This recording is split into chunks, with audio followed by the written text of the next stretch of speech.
हापानिया स्थित Tripura medical college के सभी स्तरों के इंटर्नीज स्टाइपेंड की राशि बढ़ाने की मांग को लेकर अनिश्चित काल के लिए कर्मवृत्ति आंदोलन में शामिल हो गए।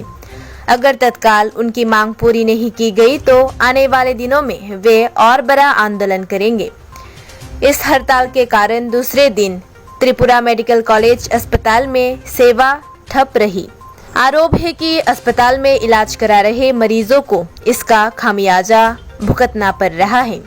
हापानिया स्थित त्रिपुरा मेडिकल कॉलेज अस्पताल में पिछले 5 साल से इंटर्न का स्टाइपेंड नहीं बढ़ाया गया है।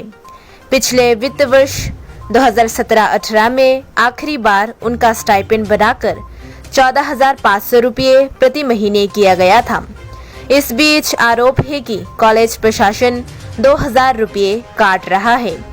नतीजन टीएमसी के इंटर्न डॉक्टरों को वास्तव में प्रति महीने सिर्फ 12,500 रुपये का स्टाइपेंड मिल रहा है। इस पैसे से मौजूदा आग बाजार में उनका खाना पीना ठीक नहीं चल रहा है। इसके अलावा उन्हें लगभग हर दिन मधुपुर प्राथमिक चिकित्सा केंद्र भेजा जा रहा है। मधुपुर प्राथमिक अस्पताल जाने का खर्च करीब 400 रुपये है। इस स्थिति में उन्होंने अधिकारियों से मासिक स्टाइपेंड 14,500 रुपये से बढ़ाकर 25,500 रुपये करने की मांग की, लेकिन अधिकारियों ने उनकी मांगों को नहीं सुना। नतीजन वे सोमवार से त्रिपुरा मेडिकल कॉलेज परिसर में अनिश्चितकालीन हड़ताल पर बैठे हुए हैं। সকালের কর্মবিরতির দ্বিতীয় দিন আমাদের সাফ কথা, যতক্ষণ না আমরা কোনো লিখিতভাবে তারা আমাদের আশ্বস্ত করছেন যে আমাদের বেতন ভাতাতে বৃদ্ধি হবে, ততক্ষণ পর্যন্ত আমরা আমাদের অনির্দিষ্টকালের কর্মবিরতি থেকে উঠছি না।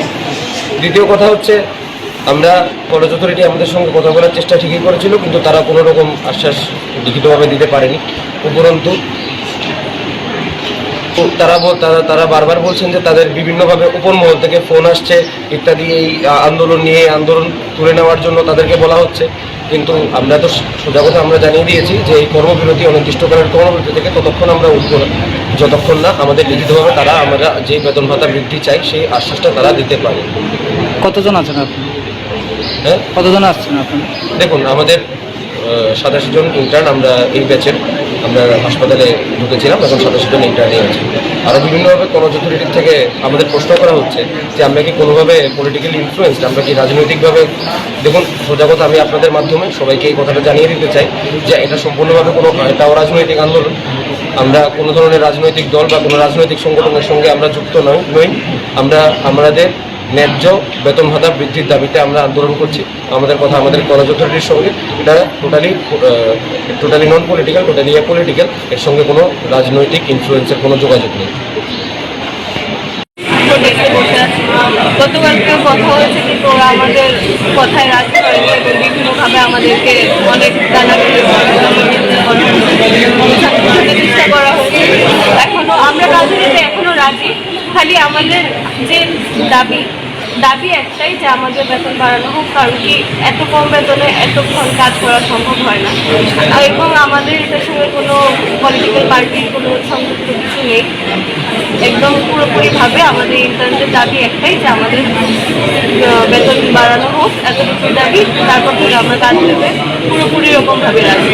এখন কত টাকা বেতন দেওয়া হচ্ছে আপনাদের? এখন আমাদের 14,500 বেতন দেওয়া হয়, তার মধ্যে 2,000 টাকা হোস্টেল ফি বাবদ কাটা হয়। তো মাসের শেষে 12,500 টাকার বেশি আমাদের পকেটে আসে, সেটা তো একদমই কম। 2 ঘন্টাও কাজ করতে হয় মাঝে মধ্যে, এরকম হয়ে যায়। এখন আরো কত বাড়ানোর জন্য আপনারা এই আন্দোলনের? আমাদের ইচ্ছা যে আমরা অ্যাটলিস্ট 20,000 টাকা তো আমাদেরকে দেওয়া উচিত, অ্যাটলিস্ট এটা তো মিনিমাম। এর থেকে কমে তো এত ঘন্টা কাজ করা সম্ভব হয়ই না। তার মধ্যে জিনিসপত্রের দাম এত বেড়ে গেছে, থাকা খাওয়া খরচ বাবদই সব টাকা শেষ হয়ে যায়, এটা তো সম্ভব না। সেজন্য আমরা আজকে তাছাড়া যে জলের একটা সমস্যা হচ্ছে আপনাদের হোস্টেলে থাকাকালীন। হ্যাঁ, জলের সমস্যা প্রতিনিয়ত যেরকম সমস্যা চলতেই থাকে, প্রায় প্রতি মাসেই একটা না একটা কোনো সমস্যা চলতেই থাকে এবং সেটি করতে অনেকই সময় লাগে। এটা তো চলতেই থাকে হোস্টেলে আসি, কোনো সময় আসি জানতে পারি। 2 নম্বর দিন তো আমরা তো হোস্টেলে থাকতে লাগে, আমাদের যারা ইন্টার্নস, তো হোস্টেলের পার রুম বা একজন রুমে দুজন করে থাকে, তো পার রুম 4,000 টাকা করে আমাদেরকে কাটা হয়। 4,000 টাকা যদি রুমের জন্য দিয়ে আমরা সকালবেলা উঠে দেখে হাত ধোয়ার জল নেই অথবা মুখ পরিষ্কার করার জল নেই, তাহলে তো নিশ্চয়ই এটা লাগবে গায়ে। 4,000 টাকা দিয়ে আজকে আমাদের শোনা হয়েছে যে টিএমসি কোনোখানে জল নেই। আর শুধু আমাদের না, জুনিয়রদেরও প্রবলেম হচ্ছে। আমাদের হয়তো বা আমরা স্ট্রাইকে আছে, আমরা ম্যানেজ করছি, যারা জুনিয়র আছে ওদের তো ক্লাস চলছে না, ওদের ক্লাসে যাওয়াটা কম্পালসারি। ওদের 75 অ্যাটেন্ডেন্স না হলে ওদের রিস্ক হয়েছে সাবজেক্ট ওয়াইজ। তো 2-3 দিন ধরে তো জল নেই, তো অলরেডি জুনিয়ররা সাফার করছে, সঙ্গে আমরাও সাফার করছি। তো ওভারঅল শুধুমাত্র স্ট্রাইক নিয়েই যে প্রবলেম তা না, হোস্টেলের রিলেটেড প্রবলেম আমাদের আস্তে আস্তে ডেভেলপ